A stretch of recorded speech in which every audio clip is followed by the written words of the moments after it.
ব্রহ্মবৈবর্ত পুরাণ ব্রহ্মখণ্ডের 10ম অধ্যায়।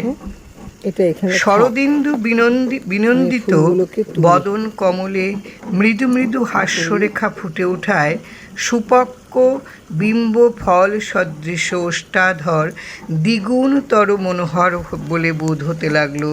তার ললাট লেখায় কস্তুরীলিপ্ত সিন্দুর বিন্দু থাকায় তা আরও উজ্জ্বলতর হয়ে উঠল। তার মণিকুন্তল শোভিত গণ্ডমূল দর্শন করলে কেউ কেউ ধৈর্য ধারণ করতে পারে না।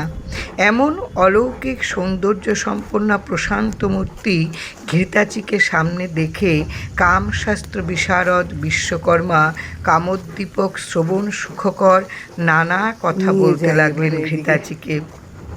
বিশ্বকর্মা বললেন, হে সুন্দরী, তুমি আমার প্রাণ অপেক্ষা অধিকতর প্রিয়। এখন আমার প্রাণ আহরণ করে আমাকে পরিত্যাগ করে কোথায় যাচ্ছ? তুমি ক্ষণকাল আমার সম্মুখে অবস্থান করো, আমি নয়ন ভরে দর্শন করি। হে প্রিয়ে, আমি তোমারই অন্বেষণে সমগ্র ত্রিলোক পরিভ্রমণ করেছি, তবু তোমার দর্শন না পেয়ে জ্বলন্ত হুতাসনে প্রাণ বিসর্জন করতে কৃতসংকল্প হয়েছিলাম। সম্প্রতি তুমি কামালোকে অবস্থান করছো। রম্ভার মুখে এই কথা শুনে এইমাত্র এই স্থানে উপস্থিত হয়েছি। হে চারু